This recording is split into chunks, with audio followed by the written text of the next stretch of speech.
Hi everyone, good evening to all. I hope all are doing well. And today we are here with the human physiology unit. We are starting with the human physiology unit.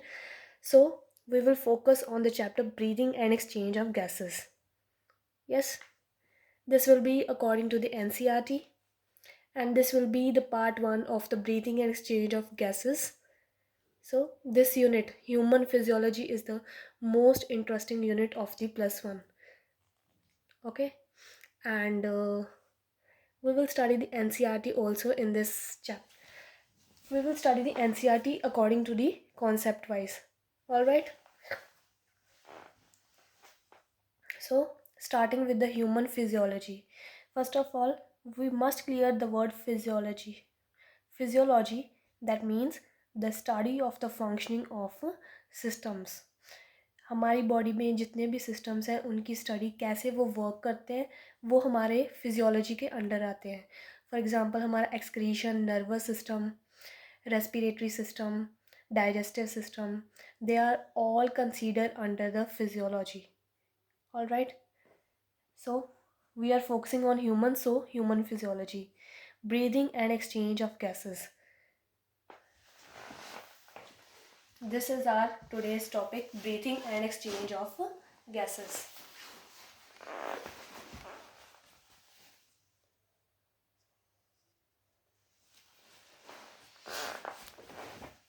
First of all, breathing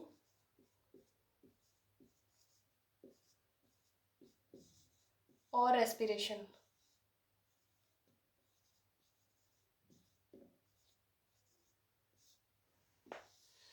most of the students ऐसे होते हैं जो breathing और respiration को एक ही समझते हैं, और कॉमनली ऐसा होता भी है कि हम ब्रीदिंग को और रेस्पिरेशन को एक समझने लगते हैं. बट एनसीईआरटी में भी ऐसा मेंशन है कि कॉमनली कहा जाता है कि कॉमनली ऐसा हम ऐसा बोल देते हैं कि ब्रीदिंग एंड रेस्पिरेशन दोनों टर्म्स का सेम मीनिंग है, बट हमारे पास इन दोनों का डिफरेंट मीनिंग है. रेस्पिरेशन का डिफरेंट मीनिंग है और ब्रीदिंग का डिफरेंट मीनिंग है. ब्रीदिंग में हमारे पास होता क्या है, ब्रीदिंग में जस्ट एक सिंपल फिनोमेना है. ब्रीदिंग फिजिकल फिनोमेना है. ब्रीदिंग में हम सांस अंदर लेते हैं और सांस को बाहर छोड़ देते हैं, बस. ब्रीदिंग सिर्फ इतने से ही कंसर्न है. ब्रीदिंग हमारे पास सांस अंदर लेना, दैट इज़ इनहेल करना, और सांस को बाहर छोड़ना, दैट इज़ एक्सहेल आउट करना. ये हमारा प्रोसेस है हमारे पास ब्रीथिंग का. और रेस्पिरेशन में हमारे पास बॉडी के जो सेल्स होते हैं, सेल्स में कैसे एटीपी का प्रोडक्शन हो जाता है, कैसे हमारे पास एटीपी प्रोड्यूस होती है, वो हमारा रेस्पिरेशन के साथ कंसर्न है. ब्रीथिंग है हमारे पास इनहेल और एक्सहेल, जस्ट एक फिजिकल फिनोमेना है. हम इनहेल करते हैं और एक्सहेल आउट कर देते हैं एयर को, that is a physical phenomena. But respiration में हमारे पास हम एटीपी का प्रोडक्शन कर देते हैं सेल में हमारे पास एटीपी प्रोड्यूस होता है, और वो एटीपी कैसे प्रोड्यूस होता है हम रेस्पिरेशन में देखते हैं. Since respiration is not a part of our topic today, we will discuss only the breathing. Alright, respiration हम डिटेल में स्टडी करते हैं प्लांट फिजियोलॉजी में. Okay, Krebs cycle and all that we will study in the plant physiology. Today we are concerning with the breathing. So breathing, जैसा कि मैंने आपको बताया, ब्रीथिंग में कैसे होता है. ब्रीदिंग में हम सांस अंदर लेते हैं जिसको हम कहते हैं इनहेल कर रहे हैं हम, और सांस को बाहर छोड़ते हैं जिसे हम कहते हैं हम सांस को एक्सहेल आउट कर रहे हैं. Alright, inhale. इनहेल का आई होप इनहेल वर्ड का मीनिंग सबको अब क्लियर होगा. इनहालेशन और इंस्पिरेशन, इंस्पायरेशन, प्लस इनहेल भी बोल सकते हैं और इंस्पिरेशन भी बोल सकते हैं, और एक्सहालेशन प्लस एक्सपायरेशन. ये हमारे पास कुछ बेसिक टर्म्स हैं जो हमें पता होनी चाहिए ब्रीथिंग में क्या होती हैं. सो तो क्या हम आप सबको ये बात क्लियर है कि ब्रीदिंग और रेस्पिरेशन में क्या डिफरेंस है? आई होप कि आप सबको ये क्लियर होगा कि ब्रीदिंग और रेस्पिरेशन में डिफरेंस एक्चुअली है क्या। तो बेसिकली रेस्पिरेशन एक सेलुलर टाइप, एक सेल की बात हो इसमें होती है कि सेल में जो फिनोमेना हमारे पास होता है जिसमें एटीपी का प्रोडक्शन होता है, बट ब्रीथिंग में ऐसा नहीं होता। Breathing is just a physical process, इसमें कोई केमिकल्स इन्वॉल्व नहीं है। ये हमारे पास एक फिजिकल प्रोसेस है जिनमें हम सिंपली सांस अंदर लेते हैं और सांस को बाहर छोड़ देते हैं। यस। अब ब्रीदिंग होती क्यों है? For example, there is a catabolic reaction, there is a catabolic reaction. कोई भी हमारे पास कैटाबॉलिक रिएक्शन है, for example suppose this is glucose C6H12O6 in presence of oxygen, it will break into carbon dioxide plus ATP. Yes, this is glucose molecule. Catabolic reaction में हमारे पास होता क्या है? कैटाबॉलिक रिएक्शन फॉर एग्जांपल हमारे पास जो भी मॉलिक्यूल है, फॉर एग्जांपल ये हमारे पास हमने देखा ये हमारे पास ग्लूकोज है, glucose in the presence of oxygen. और ऑक्सीजन हमारे पास होती कहाँ है? एल्विलाई में होती है। एल्विलाई, एल्विलाई लंग्स में होता है और ये एल्विलाई में ऑक्सीजन प्रेजेंट होती है। C6H12O6 in the presence of oxygen जो कि हमारे पास एल्विलाई में होती है, कार्बन डाइऑक्साइड और एटीपी में ये मॉलिक्यूल ब्रेक कर जाता है। इस मॉलिक्यूल का दो सिंपल मॉलिक्यूल्स में ब्रेक होना, ये हमारे पास कैसे मॉलिक्यूल्स हैं? सिंपल मॉलिक्यूल्स हैं। सिंपल मॉलिक्यूल्स में ये हमारे पास जो मैक्रो मॉलिक्यूल था वो सिंपल मॉलिक्यूल में हमारे पास ब्रेक हो गया कार्बन डाइऑक्साइड और एटीपी में, और हमारे पास एटीपी का प्रोडक्शन हो गया। दैट मीन्स कि ऑक्सीजन हमें क्यों रिक्वायर्ड है? ऑक्सीजन हमें इसलिए रिक्वायर्ड है ताकि हम एटीपी का प्रोडक्शन कर सकें। एटीपी का प्रोडक्शन होगा तभी सेल वर्किंग होगा। तो ऑक्सीजन हमारे पास क्या रोल प्ले कर रहा है? सो दैट कि एटीपी का प्रोडक्शन हो और कार्बन डाइऑक्साइड इवॉल्व हो। For example this is carbon dioxide and carbon dioxide is a very harmful gas for us. Carbon dioxide is harmful, we must evolve this gas out of our body because this is harmful. Alright, हम इसका अकैम्युलेशन body में नहीं होने दे सकते, इसको हम continuously बाहर निकालना होगा हमें हमारी बॉडी से। तो हम इसको बाहर निकालने के लिए और ऑक्सीजन की तो हमें कंटिन्यूसली नीड है, तो ऑक्सीजन की हमें नीड है कंटिन्यूसली, और कार्बन डाइऑक्साइड हम चाहते हैं कि कंटिन्यूसली ये बाहर जाता रहे, बाहर जाता रहे। तो हम करते क्या है? हम ऑक्सीजन रिच एयर को इनहेल करते हैं और कार्बन डाइऑक्साइड रिच एयर को एक्सेल आउट कर देते हैं। सो हुआ क्या? हमें जो ऑक्सीजन तो हमें कंटिन्यूसली चाहिए, कंटिन्यूटी में चाहिए, ऑक्सीजन भी कंटिन्यूटी में चाहिए, और कार्बन डाइऑक्साइड भी हम चाहते हैं कि कंटिन्यूसली इवॉल्व हो, हमारी बॉडी से बाहर जाए वो कंटिन्यूसली, बिकॉज वो हमारे पास हार्मफुल होता है। हम उसका अकैमुलेशन बॉडी में नहीं होने दे सकते, तो हम चाहते हैं कि ये कंटिन्यूसली बाहर जाता रहे और ऑक्सीजन हमारे पास अंदर आता रहे। तो होता क्या है? ब्रीदिंग में हम ऑक्सीजन रिच एयर को इनहेल करते हैं और कार्बन डाइऑक्साइड रिच एयर को एक्सेल आउट कर देते हैं। सिंपल। सो एनसीईआरटी कहती क्या है? अब देखिए आप देखो, इसमें ग्लूकोज है, तो ग्लूकोज की जगह हमारे पास अमाइनो एसिड्स भी तो हो सकते हैं, ना। ग्लूकोज जैसे हमारे पास ग्लूकोज एक बड़ा मॉलिक्यूल था और वो सिंपल मॉलिक्यूल्स में ब्रेक हुआ था और एटीपी का प्रोडक्शन हुआ था, तो अमाइनो एसिड्स भी तो ब्रेक होकर एटीपी का प्रोडक्शन कर सकता है, उसमें भी तो कार्बन डाइऑक्साइड इवॉल्व हो सकती है। यस। तो ये प्रोसेस इस तरह से होता है। This was just introduction. तो ब्रीथिंग में हमने क्या देखा? ब्रीथिंग में हम इनहेल कर रहे हैं और एक्सेल कर रहे हैं। इनहेल क्या कर रहे हैं हम? Air with oxygen rich. Actually oxygen rich बाद में हम देखते हैं। कि ऑक्सीजन कैसे हमारे सेल्स तक जाता है और टिश्यूज़ से हम कैसे कार्बन डाइऑक्साइड को बाहर निकालते हैं। तो ये सारा प्रोसेस आज हम पढ़ने वाले हैं कि हमारी बॉडी में कैसे होता है कि ऑक्सीजन हमारी ब्लड के थ्रू सप्लाई हो जाता है और टिश्यूज़ में जो कार्बन डाइऑक्साइड इवॉल्व होता है, जो कार्बन डाइऑक्साइड अकैमुलेट होता है, तो वो ब्लड स्ट्रीम में आकर वो कैसे एक्सेल आउट होता है, तो वो हम देखेंगे आज। यस, तो ब्रीदिंग कैसा प्रोसेस है? Breathing is the process by which atmospheric air, हम एटमॉस्फेयर से एयर लेते हैं, तो breathing is a process by which atmospheric air is drawn in and carbon dioxide produced by the cells exhale out. Yes, this is the phenomena of breathing. Okay, this is actually the definition of breathing which was written in NCERT. Yes, we will read after that NCERT also. तो ये हमारे पास introduction था आज का. I hope all will understand the introduction, because introduction थोड़ा सा important होता है ना.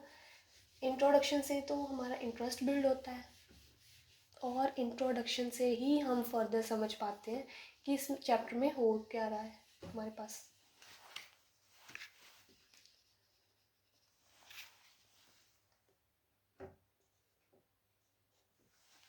प्लीज़ डोंट माइंड, आज मेरे थोड़ा सा दिक्कत है मेरे थॉट में, तो आप वॉइस के साथ थोड़ा सा कॉम्प्रोमाइज़ कर लेना.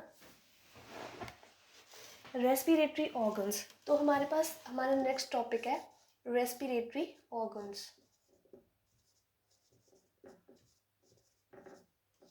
जैसे कि हमारी एनसीईआरटी हमें पहले ही बोल देती है कि एक कॉमन है कि हम रेस्पिरेशन को, ब्रीदिंग को एक मान लेते हैं, एक प्लेस पे हम यूज़ कर सकते हैं. बिकॉज एनसीईआरटी बोल रही है ना कि एनसीईआरटी ने अभी बोला, एनसीईआरटी की लाइन है कि ब्रीदिंग एंड रेस्पिरेशन को हम कॉमनली एक बोल देते हैं. सो रेस्पिरेटरी ऑर्गन्स और gases, respiratory organs. We will study the respiratory organs. अब हम रेस्पिरेटरी ऑर्गन स्टडी तो करने जा रहे हैं, पर पहले आप ये सोचो कि रेस्पिरेटरी ऑर्गन सिर्फ हमारे पास है क्या?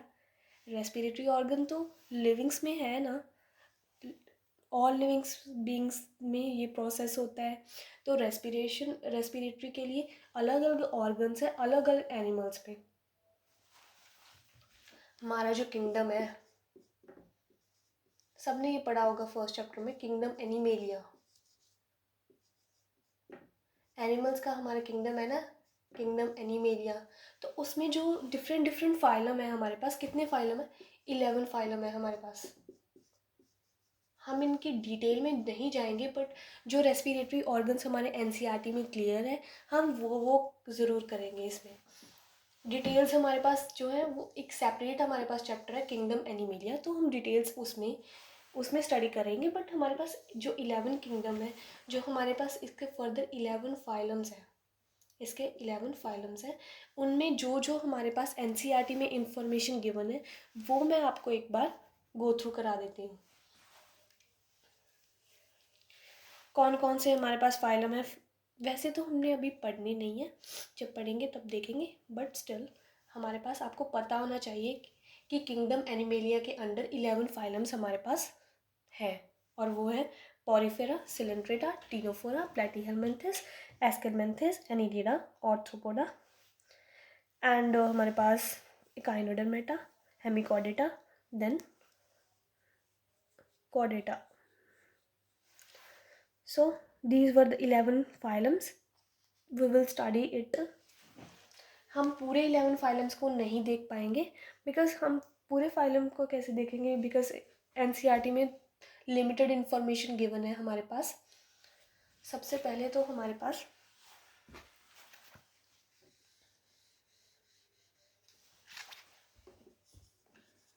जो हमारे पास लोअर इनवर्टिब्रेट्स है. आपको पता है ना, इनवर्टिब्रेट्स होते हैं और वर्टिब्रेट्स होते हैं. जो हमारे पास लोअर इनवर्टिब्रेट्स होते हैं, इनवर्टिब्रेट्स, इसमें हमारे पास स्पॉन्जेस आ जाते हैं. एक्चुअली पॉरीफेरा जो हमारा फर्स्ट फाइलम है ना, उसमें स्पॉन्जेस आते हैं, उसका ही सेकंड नेम है स्पॉन्जेस, आप ऐसा सोच सकते हो, sponges, then coelenterates, second kingdom, sorry second phylum, coelenterates. Lower invertebrates में हमारे पास स्पॉन्जेस और सिलेंट्रेट्स होते हैं, और फ्लैटफॉर्म्स होते हैं। प्लेटीहेलमिन्थस का पार्ट है ये फ्लैटफॉर्म्स, ठीक है। तो इनमें क्या होता है, बॉडी सरफेस, जो इनका बॉडी का सरफेस होता है उसमें सिंपल डिफ्यूजन होता है। Simple diffusion, for example, gases will move from higher concentration to the lower concentration. इनमें जो रेस्पिरेशन होता है वो सिंपल डिफ्यूजन के साथ होता है, बाय सिंपल डिफ्यूजन।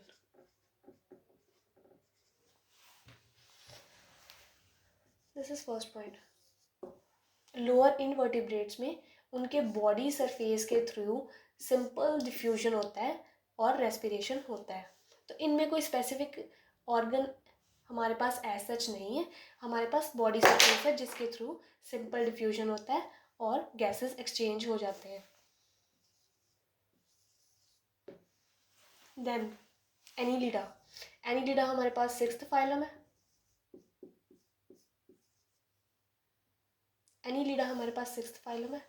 तो होता क्या है इसमें,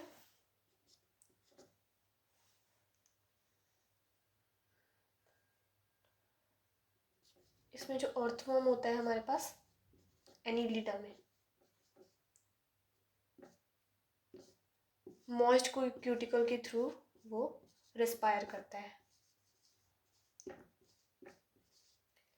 मॉइस्ट क्यूटिकल मीन्स एक थिक सा सरफेस होता है, बॉडी सरफेस होता है जिसको हम क्यूटिकल बोलते हैं, वो थोड़ा है मॉइस्चर होता है उसमें, तो मॉइस्ट क्यूटिकल बोलते हैं। एनीलिडा का अर्थवर्म में मॉइस्ट क्यूटिकल के थ्रू रेस्पिरेशन होता है।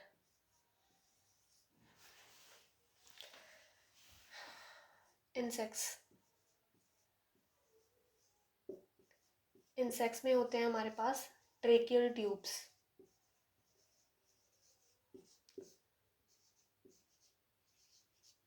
इनके थ्रू रेस्पिरेशन होता है इंसेक्ट्स में हमारे पास। Now crustaceans,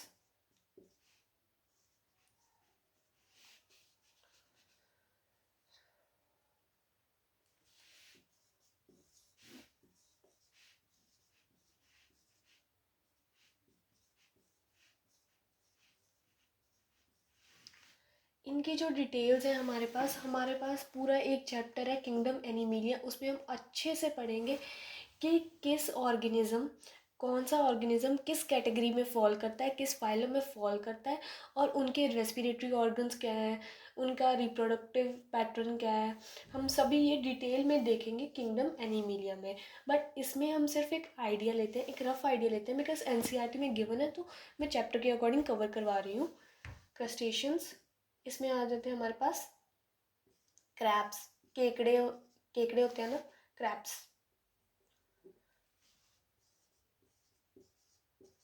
prawns,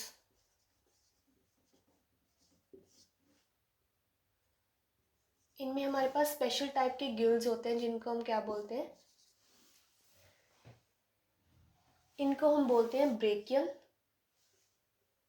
brachial gills,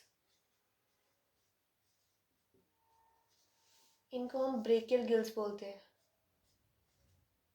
brachial gills. Alright,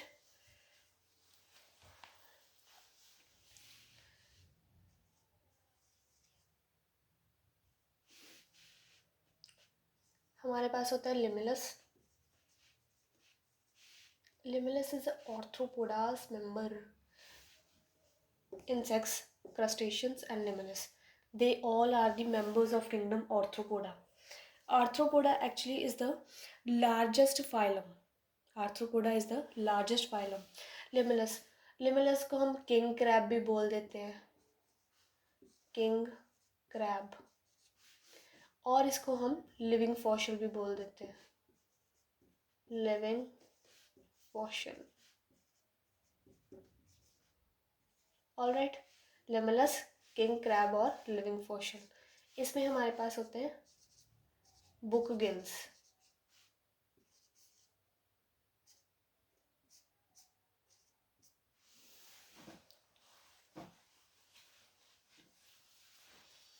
alright. और हमारे पास हेमिकॉर्डेटा होते हैं, यहाँ पर लिख दूँ।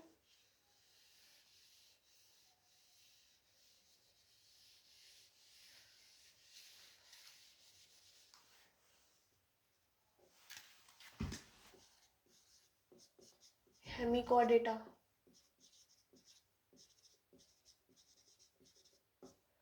हेमिकॉर्डेटा में हमारे पास होते हैं यूरोकॉर्डेट्स, सेफेलोकॉर्डेट्स, ये इनकी फर्दर क्लासेस हैं। यूरोकॉर्डेट्स, सेफेलोकॉर्डेट्स, आप ये पढ़ने वाले हो।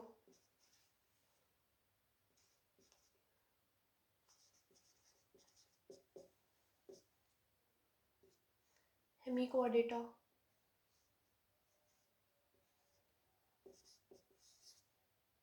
और एरेक्निडा।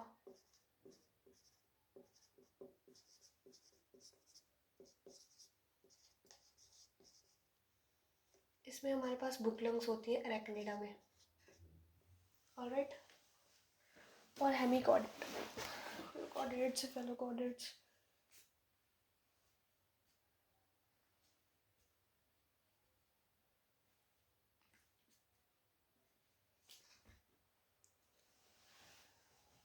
इसमें भी हम गिल्स के थ्रू ही करते हैं। गिल्स के थ्रू हमारे पास हेमिकॉर्डेटा में जो गिल्स होते हैं उनके थ्रू यूरोकॉर्डेट्स और सेफेलोकॉर्डेट्स में होता है। और एरेक्निडा में हमारे पास होते हैं बुक लंग्स। ऑलराइट। और Mollusca, Mollusca is the 8th phylum. Alright. Mollusca में हमारे पास होते हैं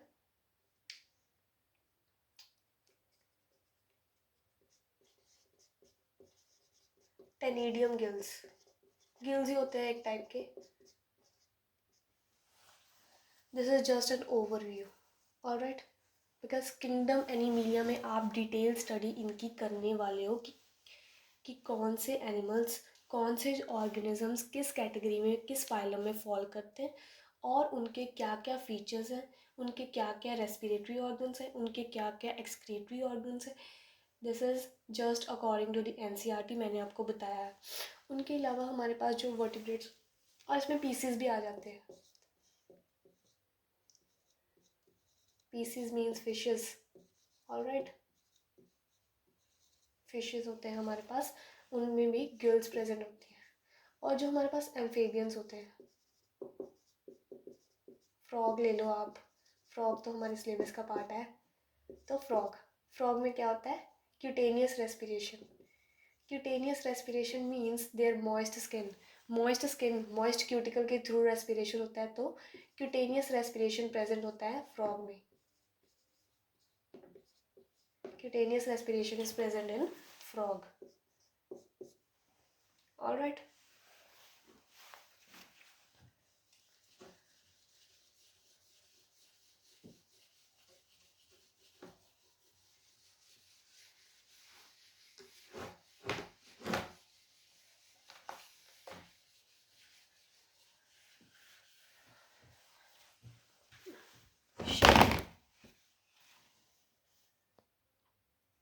So here is the NCERT of the introduction and the respiratory organs.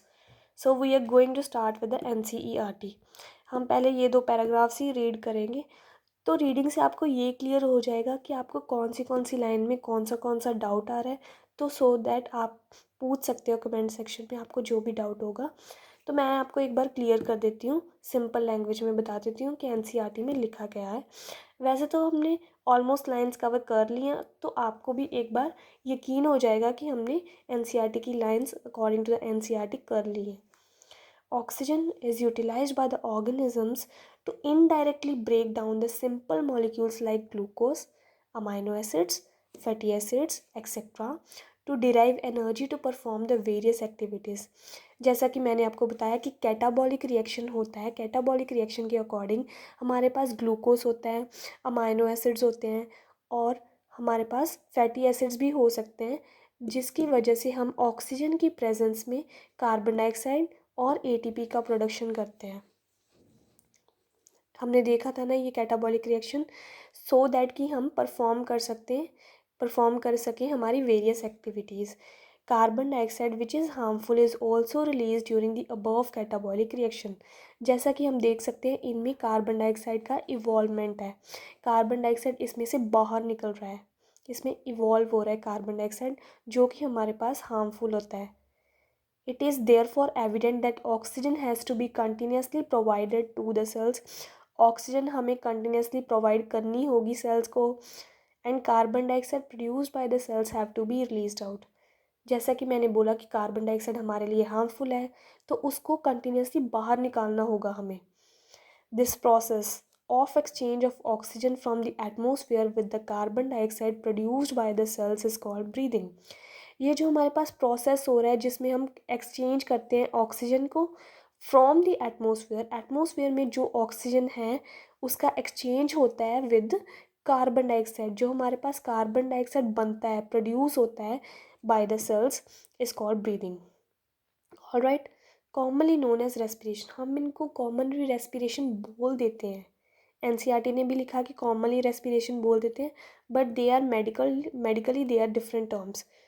Alright, so NCERT ये क्या कह रहा है, ये एनसीईआरटी की एक्स्ट्रा लाइन ही है वैसे, तो इसको तो रीड करने की ज़रूरत नहीं है। रेस्पिरेटरी ऑर्गन्स, रेस्पिरेटरी ऑर्गन्स हम एक बार देख लेते हैं। तो ये मैंने आपको मिस कर दिया। Respiratory organs depends on the habitat and level of organisation. So we will see mechanism of breathing vary among the different groups of animals depending mainly on their habitat and level of organisms. For example, होता क्या है इसमें, जो breathing के हमारे पास organs होते हैं, respiration के ऑर्गन्स होते हैं, वो किस पर डिपेंड करते हैं, हमारे हैबिटेट पे डिपेंड करते हैं कि टेरेस्ट्रियल एनिमल्स हैं और एक्वेटिक एनिमल्स हैं। हैबिटेट पर भी डिपेंड करते हैं और level of organisation means according to the phylum भी इनका डिपेंडेंस होता है। हमने देखा था कि according to the phylum, yes. Level of organisation, lower invertebrates like sponges, coelenterates, flatworm exchange oxygen with the carbon dioxide by simple diffusion over the entire body surface. उनका body surface होता है sponges में, coelenterates में और फ्लैटफॉर्म से, जिनमें simple diffusion होता है, ऑक्सीजन इन होता है और कार्बन डाइऑक्साइड रिमूव हो जाता है out of the body. Alright, और ये हमारा प्रोसेस बॉडी सरफेस के थ्रू ही होता है bye simple diffusion. Earthworms use their moist cuticle and insects have a network of tubes called as tracheal tubes. इनमें moist skin, अर्थवर्म में मैंने बताया था आपको moist skin होती है, अर्थवर्म में हमारे पास moist skin होती है, क्यूटिकल प्रेजेंट है, और insects have a network of tracheal tubes. Insects में फॉर एग्जांपल हमारे पास कॉकरोच है, और कॉकरोच तो हम पढ़ते भी हैं +1 की नीट में हमारे पास कॉकरोच होता है। इस बार पता नहीं होगा, इस बार पता नहीं क्या है पैटर्न, मींस कॉकरोच हमारे पास होता है सिलेबस में, और कॉकरोच का जो है वो ट्रेकियल ट्यूब से होता है। इंसेक्ट में आता है ना, वो आर्थ्रोपोडा का मेंबर है, तो उनका कैसे होता है, ट्रेकियल ट्यूब्स उनमें प्रेजेंट होती हैं जिनकी वजह से वो रिस्पायर करते हैं to transport the atmospheric air within the body, so that हमारे उनकी बॉडी में जो ट्रांसपोर्ट हो सके air. Special vascularised structures called gills branchial respiration, specialised structures होते हैं हमारे पास गिल्स के, जिन्हें हम ब्रेकियल रेस्पिरेशन कहते हैं। ब्रेकियल रेस्पिरेशन, तो ब्रेकियल रेस्पिरेशन मैंने आपको बताया था ब्रेकियल रेस्पिरेशन का, कि ब्रेकियल रेस्पिरेशन हमारे में प्रेजेंट होती है। क्रस्टेशियंस, क्रैब्स, प्रॉन्स और ब्रेकियल गिल्स, क्रस्टेशियंस में क्रैब, प्रॉन्स और द ब्रेकियल गिल्स होते हैं इनमें प्रेजेंट। ये आर्थ्रोपोडा का पार्ट है। Alright, are used by most of the aquatic arthropods and mollusc, बहुत सारे इक्वेटिक आर्थ्रोपोड्स में यूज़ होता है, इक्वेटिक आर्थ्रोपोड्स एंड मोलस्क में भी ये यूज़ होता है। मोलस्क में हमारे पास टेनिडियम गिल्स होते हैं, वैसे गिल्स का ही पार्ट है वो, गिल्स का ही फर्दर फीचर है। Varies vascularised bags called lungs, pulmonary respiration, lungs के साथ वर्ड लिंक होता है हमारे पास पल्मनरी, जहाँ पर भी हमारे पास पल्मनरी होता है मीन्स वो लंग की बात हो रही है। Pulmonary respiration are used by the terrestrial forms for the exchange of gases. for the exchange of gases. Used by the terrestrial forms for the exchange of gases. Among vertebrates, fishes use gills. Fishes are a part of vertebrates. Fishes are the part of vertebrates and fishes uses the gills. Whereas amphibians, reptiles, birds and mammals respire through the lungs. हमारे पास fishes को छोड़कर हमारे पास एम्फेबियंस हैं, reptiles हैं, birds हैं और mammals हैं, सब में लंग्स प्रेजेंट होती हैं. गिल्स हमारे पास फिशेज में प्रेजेंट होते हैं. Alright. Amphibians like the frogs can respire through their moist skin cutaneous respiration also. Amphibians जो हमारे पास एम्फेबियंस होते हैं, फॉर एग्जांपल फ्रॉग्स होते हैं हमारे पास, उनका रेस्पिरेशन कैसे होता है? मॉइस्ट स्किन के थ्रू होता है. क्यूटेनियस रेस्पिरेशन हम इनको बोलते हैं. क्यूटिन के थ्रू. मॉइस्ट स्किन को हम क्यूटिन बोलते हैं ना, वो थिक होता है ना, इसलिए तो हम इसको क्या बोलते हैं? क्यूटेनियस रेस्पिरेशन हम इसको बोल सकते हैं. ऑलराइट.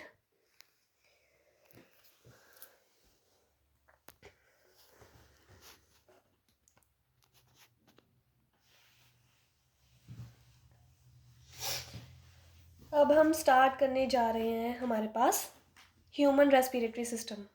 प्लीज़ एवरीवन, आप हाइड्रेटेड रहा करो, डिहाइड्रेशन मत होने देना, पानी पीते रहना लेक्चर के बीच में. ऐसा नहीं है कि आप पानी पीना भूल जाओ, पानी पीना तो बहुत इम्पोर्टेंट है.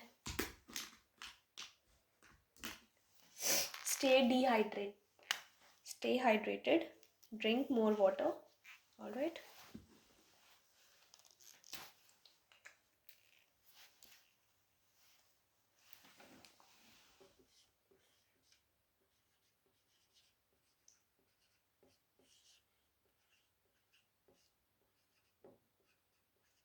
Human respiratory system.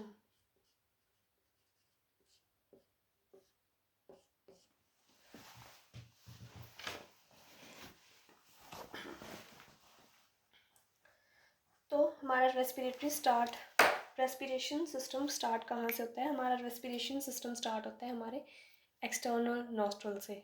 External nostrils हमारे पास अपर लिप्स के ऊपर हमारे पास नॉस्ट्रल्स होते हैं, 2 प्रेजेंट होते हैं.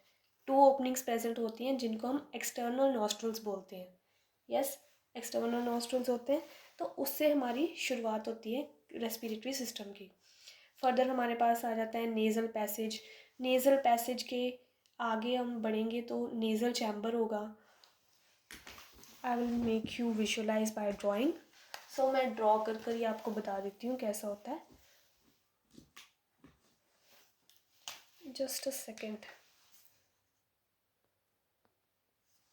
तो हम इसको डायग्राम के थ्रू अब समझने वाले हैं कि हमारे रेस्पिरेटरी सिस्टम कैसा होता है. तो ध्यान से देखना. ये देखो हमारे पास दिस अपर लिप्स के ऊपर वाले सरफेस पे हमारे पास क्या है? एक्सटर्नल नॉस्ट्रल्स हैं.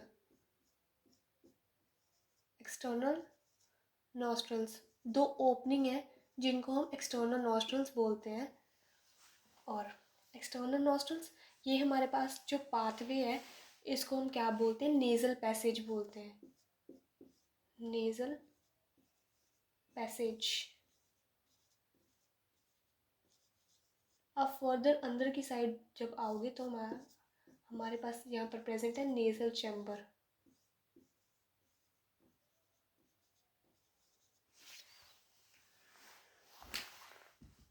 नेज़ल चैम्बर प्रेजेंट है यहाँ पर.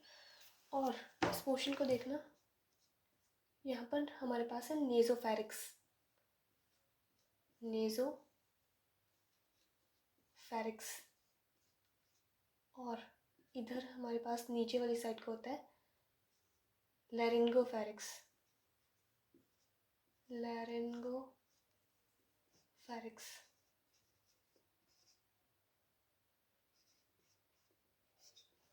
फेरिक्स आपको पता है? फेरिक्स हमारे पास एक कॉमन पाथवे होता है फूड और एयर के लिए. यस, फेरिक्स क्या होता है हमारे पास? Common passage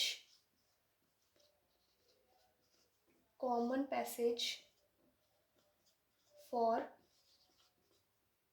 food and air. Food and air के लिए हमारे पास जो कॉमन पैसेज होता है that is pharynx. Alright, then larynx. उसके बाद हमारे पास होता है lyrics.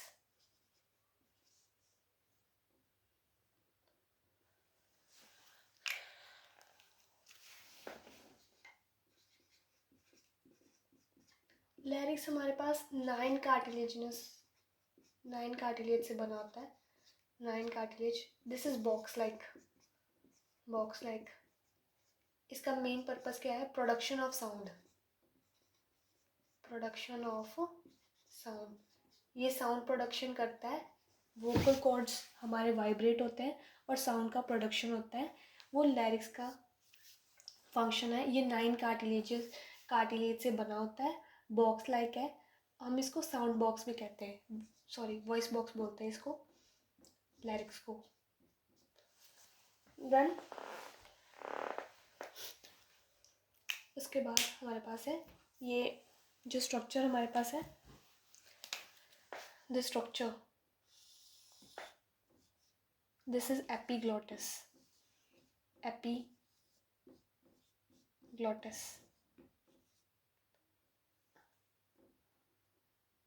Sorry, this flap like structure is epiglottis, और ये जो नीचे वाला स्ट्रक्चर है दैट इज ग्लॉटिस।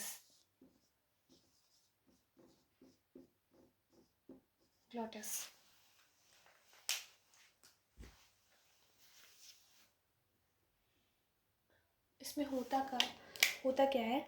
ये जो फ्लैप लाइक स्ट्रक्चर है, ये जो हमारे पास एपिग्लॉटिस प्रेजेंट है, epiglottis is a thin cartilage से बना होता है। Cartilaginous flap like structure.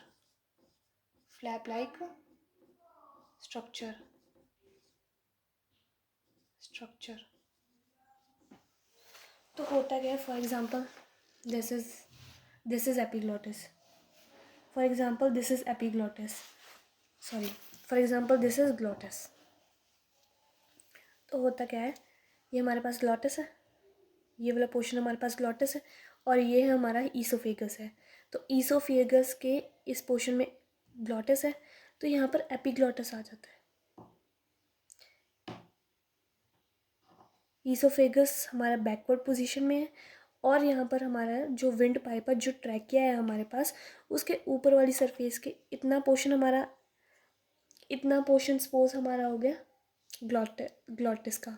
तो ये फ्लैप लाइक स्ट्रक्चर होता है जो इसको ऐसे कवर कर लेता है सो दैट जो भी हमारे पास फूड पार्टिकल्स हैं वो विंड पाइप में हमारे पास ना जाए। तो विंड पाइप में प्रिवेंट होता है कि विंड पाइप में वो फूड पार्टिकल्स नहीं जाते, बिकॉज उसके टाइम पर जैसे ईसोफेगस यहाँ पर प्रेजेंट है, हियर इज द ईसोफेगस, ठीक है।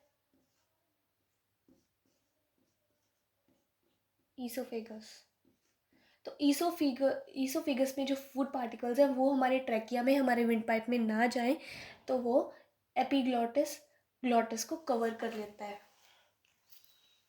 ऑलराइट, नाउ ट्रैकिया क्या है हमारे पास?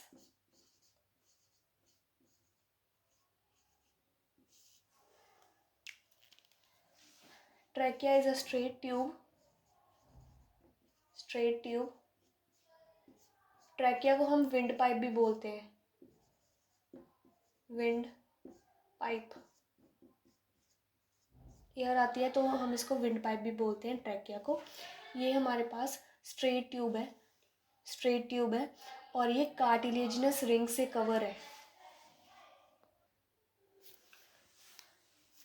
हमारे पास ट्रेकिया है, विंड पाइप, स्ट्रेट ट्यूब है और ये कार्टिलेजिनस रिंग से कवर है। ये हमारे पास ऐसे रिंग्स बनी होती हैं जो कार्टिलेज की बनी होती हैं। ये हाइलीन कार्टिलेज की बनी होती है। किसकी बनी होती है? ये रिंग्स होते हैं हमारे पास हाइलीन कार्टिलेज की।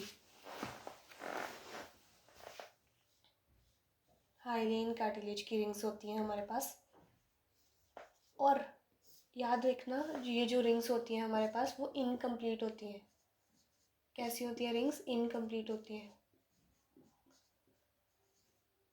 इनकम्प्लीट रिंग्स होती हैं। हमारे जो एंटीरियर्स, जो हमारी वेंट्रल साइड है, उनमें तो ये कंप्लीट रिंग्स होते हैं, बट डॉर्सल साइड में ये रिंग्स कंप्लीट नहीं होती। पोस्टीरियर साइड से ये रिंग्स इनकम्प्लीट होती हैं, इनकम्प्लीट होती है। ये कंप्लीट रिंग्स नहीं है, सिर्फ ये सी शेप्ड रिंग्स है। कैसी रिंग्स है ये? सी शेप्ड रिंग्स है। ये रिंग्स असल में ऐसी हैं, पीछे से ये कंप्लीट नहीं है, पोस्टीरियर साइड से ये इनकम्प्लीट है।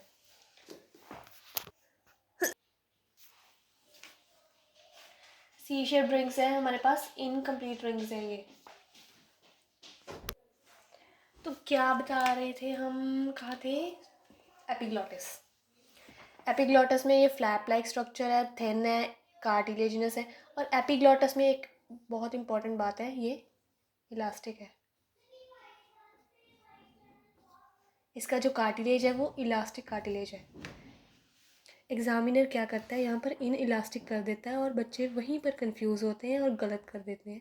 इसका इलास्टिक है, तो याद रखना। और ये मैंने बताया आपको, ट्रैकिया विंड पाइप है, स्ट्रेट ट्यूब है। इसमें जो सी शेप्ड स्ट्रक्चर्स होते हैं वो कार्टिलेज के बने होते हैं। सी शेप्ड एक्चुअली रिंग्स होती हैं हमारे पास, जो कि इनकम्प्लीट होती हैं। पोस्टीरियर साइड से ये इनकम्प्लीट है रिंग्स। किस साइड से इनकम्प्लीट है? पोस्टीरियरली इनकम्प्लीट है। पोस्टीरियरली रिंग्स ये हमारे पास इनकम्प्लीट होती हैं। और ये रिंग्स हमारे पास किस कार्टिलेज की बनी है? हाइलीन कार्टिलेज की होती हैं ये रिंग्स। इन कार्टिलेज का, इन रिंग्स का मेन पर्पस हमारे पास क्या है?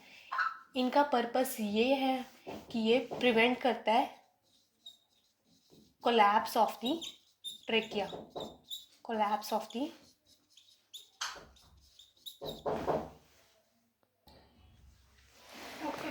सी शेप्ड रिंग्स का जो मेन पर्पस है उसमें प्रिवेंशन होता है कोलैप्स ऑफ द ट्रेकिया। जो हमारा ट्रेकिया है उसमें उसमें एयर का प्रेशर होता है, तो उस एयर के प्रेशर से वो कोलैप्स ना हो जाए, तो इसलिए हमारे पास ये रिंग्स प्रेजेंट होती हैं, सो दैट कि ट्रैकिया हमारा कोलैप्स ना कर जाए। This is the purpose. और यहाँ पर जो मैंने सेल्स बनाए हैं ना, सेल्स यहाँ पर बनाए हैं, वो सीलिएटेड होते हैं, सीलिएटेड होते हैं। इनमें ही ऑल फैक्ट्री सेंसेशन का सेल्स होते हैं। यहाँ पर ही ऑल फैक्ट्री है हमारे पास, ऑल फैक्ट्री सेंसेशन होती है ना हमारे पास, सो दैट वो हम स्मेल कर सके। तो ऑल फैक्ट्री को जो रिसेप्टर्स होते हैं वो यहीं पे प्रेजेंट होते हैं। ये सेल्स हमारे पास सीलिएटेड होते हैं, इनमें सीलिया होता है जो कि एक स्पेसिफिक डायरेक्शन में फ्लो को करवाते हैं। फॉर एग्जांपल यहाँ पर म्यूकस का सिक्रीशन होता है, तो म्यूकस का जो फ्लो होता है एक स्पेसिफिक डायरेक्शन में होता है with the help of ciliated epithelium. तो ये हमारे पास यहाँ पर है ciliated epithelium, ciliated epithelium.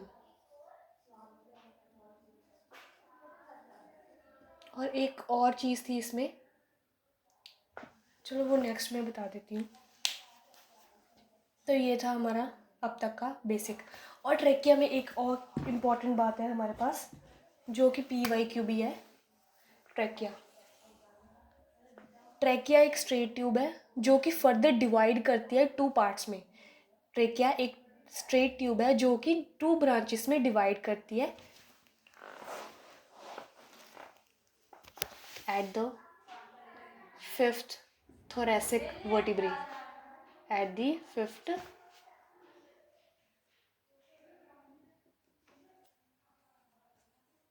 5th thoracic vertebrae। हमारे पास जो 5th thoracic vertebrae है उस पर ये डिवाइड करता है।